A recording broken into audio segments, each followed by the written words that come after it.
Fala galera que já é inscrita no Pautas e Táticas ou que vai se inscrever assim que o vídeo acabar. A análise retrô de hoje é sobre o Manchester City de Pep Guardiola, que segue sedento por vitórias, títulos, recordes e por surpreender seus rivais com novas ideias, que não acomodam sua equipe e a mantém competitiva com padrões inovadores que ditam tendências e não permitem que os adversários a estudem facilmente. O atual tricampeão inglês e da tríplice coroa já foi eliminado da Copa da Liga, é verdade, mas ainda está vivo pela Copa da Inglaterra, a Premier League e segue sendo um dos principais favoritos pela Champions League, beleza? Vou só dar uma olhada aqui no enquadramento, que no último vídeo não ficou tão legal. Levantar aqui a prancheta, vocês podem ver que a câmera está um pouco mais afastada. Vou tentar manter a prancheta erguida dessa vez para que a gente não tenha nenhum tipo de problema, beleza? É difícil falar de um time base, porque o Guardiola mexe bastante na equipe, gira o elenco e também teve alguns problemas de lesões. Mas eu vou cantar uma escalação e citar alguns nomes que podem também aparecer como titulares do 3-2-4-1 ou 3-2-5 que ele utiliza desde a temporada passada, beleza? Ederson no gol, Walker na zaga pela direita, Rúben Dias centralizado, e aqui Gvardiol ou Ake às vezes podem jogar os dois juntos com um deles jogando nesta posição, que também pode jogar o Stones ou até mesmo o Akanji, ao lado do Rodri, nessa falsa dupla de volantes ou dupla de volantes momentânea. Foden na direita, De Bruyne, que voltou recentemente de lesão, quem estava substituindo era o Julian Álvares, que no momento está jogando substituindo o Haaland, que está machucado e segue sendo centroavante titular. Bernardo Silva vem jogando mais pela meia esquerda, e o Doku ou o Grealish pelo lado esquerdo, na ponta, bem espetado, bem aberto, beleza? Esse elenco ainda tem o Rico Lewis, né, que é lateral direito, mas já foi usado no meio campo, o Kovacic e o Matheus Nunes, também meio campistas, reforços para essa temporada, o Oscar Bob, que é ponta também, enfim. Perceberam que o City já não faz mais tanta questão de ter longas trocas de passe, administrar a posse de bola? Isso porque os adversários passaram a se compactar mais na frente da defesa, com mais gente na frente da meta. Com isso não há tantos espaços para infiltração. Vou até colocar aqui uma defesa bem fechadinha do time adversário para a gente poder ilustrar essa parte. 4-4-2, né, que é o sistema tradicional do futebol inglês, principalmente para se defender. Eles colocam realmente muita gente atrás da linha da bola, beleza? Antes o Guardiola costumava abrir essas defesas com trocas de passe para trás, atraindo as defesas pela impaciência, usando as ligações diretas, as inversões de jogada para encontrar os homens livres, especialmente os alas. Então o time ficava aqui, ó, não encontrava espaço, voltava o jogo, tocava para trás, isso ia atraindo aos poucos a defesa, ia tirando a defesa de trás, que ia ganhando mais confiança para poder se adiantar. Com isso os espaços acabavam surgindo, os dois pontas acabavam um pouco mais abandonados, o centroavante costumava ter um pouco mais de espaço para correr, recebendo a bola no ponto futuro, poder atacar as costas. Se viesse uma inversão aqui para o ponto, ele também ganhava espaço. Era assim que o Guardiola costumava abrir essas defesas. O que ele vem fazendo agora? Rapaziada, desculpa, vou passar aqui uma toalhinha que está muito quente, já estou suando, derretendo. O quarto tem que ficar fechado para a luz não entrar, não estourar aqui também a câmera, então peço perdão mais uma vez por conta disso. Qual é agora a ordem do City? Conduzir a bola com jogadores capazes de mantê-la por mais tempo, atraindo mais de um jogador adversário e fazendo com que a marcação vá para uma zona morta. Se dois ou mais jogadores vão atrás do portador, um companheiro ficou livre para receber o passe. Vamos dar como exemplo aqui esse ponta. Ele recebe a bola por aqui, vem conduzindo. Vem dois jogadores para marcá-lo, esse jogador já ficou livre. Se vem esse jogador aqui para marcar, esse jogador já ficou livre para inversão. Então a ordem é sempre ter jogadores que sejam capazes de conduzir a bola em velocidade, com qualidade, para poder atrair mais de um marcador e deixar um outro companheiro sem marcação, beleza? Por conta disso, o Pep voltou a usar atacantes nas pontas e não mais meio-campistas como wingers. Na temporada passada, o Bernardo Silva e o Grealish eram os pontas titulares. Nessa temporada, Foden e o Doku vêm sendo utilizados com maior frequência como titulares, já que ambos são capazes de driblar para os dois lados da marcação, levando a bola para o fundo ou para o centro. Essa imprevisibilidade praticamente exige que o adversário designe dois jogadores para marcá-lo, um no combate direito, fechando o corte natural, e o outro na sobra, fechando o corte alternativo. Se dois marcam um, alguém sobra para aproveitar o espaço descoberto. Vamos fazer mais uma vez esse exemplo aqui com o Doku. Ele está sendo marcado por um lateral. Se ele for marcado só aqui, ó, no mano a mano, pode até ver de novo aqui se está o enquadramento certinho, se está dando para ver, tá dando sim. Então, perfeito, vamos voltar. Se ele está sendo marcado só por um jogador e o jogador está fechando o fundo, ele vai cortar para dentro. Se esse jogador está fechando o lado de dentro, ele vai cortar para o fundo. Então, dois jogadores têm que marcá-lo. Um marca o fundo, o outro marca para dentro. Se tem dois jogadores marcando, um fica livre. Ele já toca a bola nesse cara para ele poder receber, beleza? A mesma coisa o Foden, que é canhoto e joga pelo lado direito.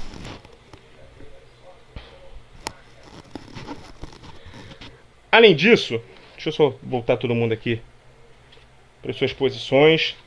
Vou tirar um pouquinho a defesa de cena para poder seguir falando sobre o Manchester City, beleza? Além disso, é possível ver uma outra mudança em relação à temporada passada, que é na saída de bola. O goleiro, que é o Ederson, tem participado ativamente como um zagueiro fechando uma linha de passe com um defensor mais recuado, que normalmente é o Rubem Dias. A gente viu na temporada passada a predileção por esse sistema aqui, o 3-2-4-1, você pode ler como 3-2-5 também, né? Com os Stones na linha dos meio-campistas, zagueiros rápidos nas laterais, normalmente a Kanji e a Ake, ou o Walker quando um dos dois não podia atuar. Dessa vez o Walker tem sido um titular com maior frequência, pelo lado direito. Na esquerda, o reforço para a temporada, o Gvardiol, jovem zagueiro croata, ex-Leipzig, destaque da última Copa do Mundo, tem ficado nesta posição. A ordem é que esses jogadores avancem para a linha dos meio-campistas, para que o time tenha mais gente para poder pressionar aquela defesa que fica tão bem fechada.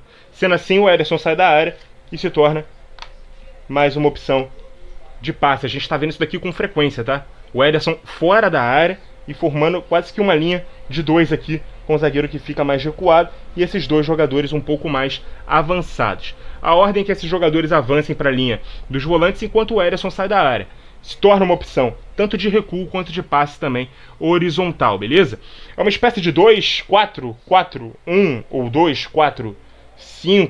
Vocês podem ler como quiser esse sistema que é momentâneo e é fictício, tá? Ele não existe uma formação dessa forma, com 11 jogadores. Mas é sempre melhor jogar com 11 do que com 10, né? É mais vantajoso fazer isso. Já que as defesas ficam muito compactas atrás, ter dois jogadores na última linha, já que normalmente 9 vão marcar atrás da linha da bola, só um vai sobrar, você já tem a vantagem numérica de ter dois jogadores contra apenas um atacante. Outro motivo da utilização maior do Walker pelo lado direito e a escolha do Gvardiol no lado esquerdo também atendem pela opção de ter pontas com o pé trocado. Falamos da facilidade de ambos para poder driblar, tanto para dentro quanto para fora, mas com o instinto natural do atacante em preparar a finalização com o pé preferencial, o time acaba ficando sem uma opção de devolução para o mesmo lado. Então quando o Foden corta para dentro aqui, o Walker pode passar. Do outro lado a mesma coisa. Se o Doku ou o Grealish corta para dentro, o Gvardiol pode passar. E não importa se ele é um zagueiro, ele tem virtudes também para poder jogar como um lateral ofensivo, principalmente num time que joga mais compactado e que exige que o zagueiro jogue um pouco mais avançado. Ele que tem velocidade e tem muita qualidade no passe. Beleza? Então o time pode colocar nesse tipo de formação 1, 2, 3, 4, 5, 6 jogadores contra uma linha de 5 defensiva, por exemplo. Você já gera uma sobrecarga nessa forma de compensar a saída de um ponta para o lado. Uma outra forma de compensar são as trocas com os meias. Normalmente o Bernardo está na meia pela esquerda. Na meia direita, o Álvares, né, está jogando por ali, substituindo o De Bruyne, ou pelo menos estava, porque o De Bruyne estava lesionado, mas acabou de voltar, ainda não é titular, mas o Álvares vem substituindo o Haaland por aqui, e aqui esse jogador, essa peça, pode mudar. Outros jogadores como o Matheus Nunes, como o próprio Kovacic, podem jogar nessa posição. Aí o time mantém uma igualdade numérica contra linhas de 5 ou vantagens numa linha de 4 quando essas trocas ocorrem. O Doku vem para dentro, o Bernardo pode abrir pelo lado de fora.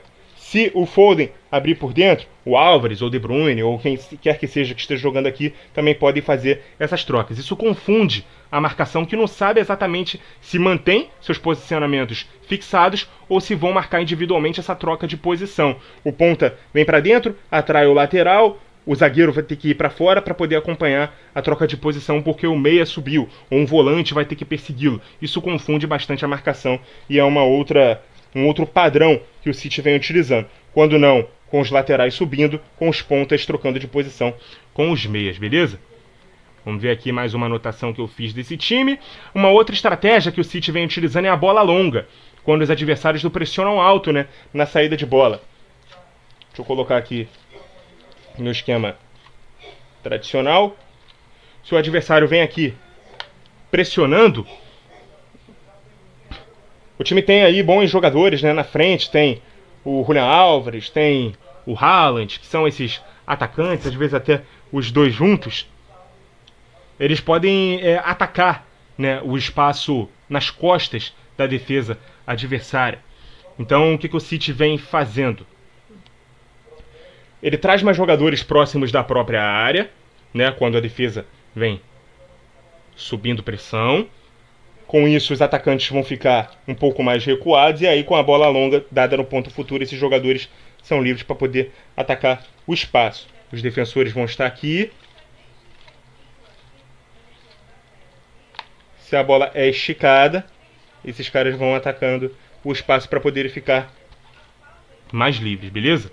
É assim que o City vem atacando, usando a bolas longas, que eles recebam a bola no ponto futuro, nas costas da última linha. Com isso, 3 a 4 jogadores aceleram, enquanto os defensores ainda precisam girar o corpo e correr para trás. Lembrando que essas igualdades numéricas sempre é pior para quem está defendendo, justamente porque é um atacante correndo de frente naturalmente, e isso vai acabar fazendo com que ele seja mais rápido do que um defensor, normalmente mais pesado, por mais rápido que ele seja, correndo para trás, beleza? Agora falando de como o City se defende. Tirar aqui rapidinho. Como é que esse time se defende? Sabemos que ele costuma pressionar alto na saída de bola. Isso aqui é uma característica dos times do Guardiola desde que ele estava no Barcelona. E aí, um dos meias se junta ao centroavante para marcar as difundidas, das saídas de 3. Os pontas fecham as linhas de passe para os laterais. Um dos meias fica atento aos volantes e os outros volantes também ficam aqui atentos aos outros meio-campistas. Com isso, todas as linhas de passe, as melhores, né, são fechadas. A gente pode ver também o time fazendo isso aqui, ó. Os dois meias se juntando ao centroavante e os dois pontas ficando um pouco mais recuados. Com isso, os laterais estão marcados pelos pontas. E quando o volante recua para poder fazer a saída de 3, os dois meias e o centroavante também estão marcando por aqui. Se o adversário tem 2 volantes, os 2 volantes também ficam por aqui. E os atacantes estão sempre marcados aqui por esses 3 jogadores que ganham muitas vezes na bola longa, né, no jogo aéreo, quando o adversário faz esse lançamento um pouco mais longo. Então até uma vantagem de se ter jogadores mais físicos, mais altos, zagueiros como laterais é isso, poder ganhar no embate aéreo. Aumenta a estatura da linha de defesa, o time acaba jogando mais protegido quando precipita a ação do adversário em fazer uma ligação direta, uma bola mais longa, um famoso chutão, né? Quando está todo mundo marcado aqui no campo de defesa. Então, com as opções próximas mais bloqueadas, o adversário acaba fazendo isso. Na transição para média pressão, vou tirar mais uma vez o adversário de campo para poder ficar um pouco mais claro esse ponto.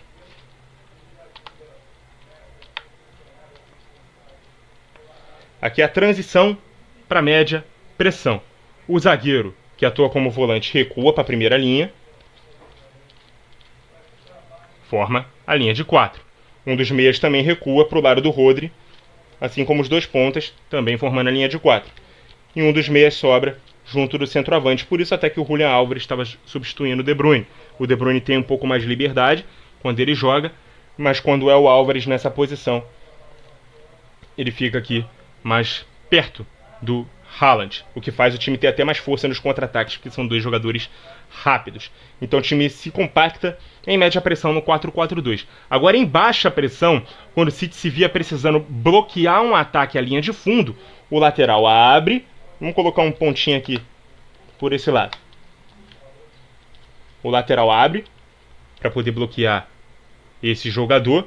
Um dos volantes recua entre ele e o zagueiro para evitar infiltrações. O ponta do mesmo lado também pressiona, né, no meio espaço. Se posiciona como uma opção de roubada por trás. E aí quando o time recupera a bola, já o aciona diretamente no contra-ataque. Também ajuda o time a compactar mais jogadores. Você vê que há uma trinca protegendo e há mais 5 jogadores protegendo a frente da área. Tem uma trinca protegendo o lado do campo, 3 zagueiros na área e mais 2 jogadores, né, o ponta do lado oposto e o volante na frente desses 3 jogadores.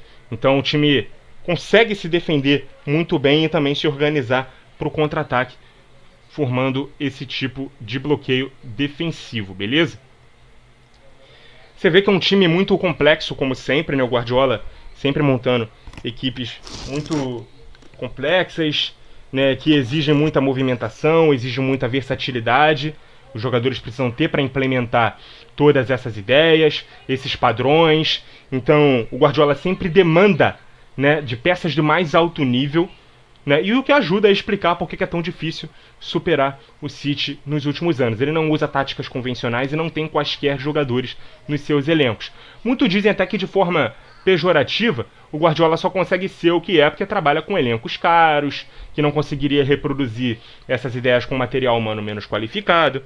Primeiramente, a excelência só trabalha com a excelência. Se o Guardiola não fosse o técnico espetacular que é, o clube mais rico do mundo não teria se interessado pelo seu trabalho e o mantido no cargo por 8 temporadas. Lembrando que a Champions só veio na 7ª temporada dele por lá.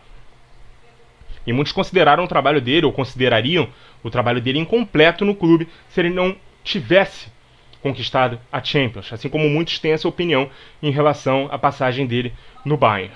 Segundo muitos dos jogadores que o Pep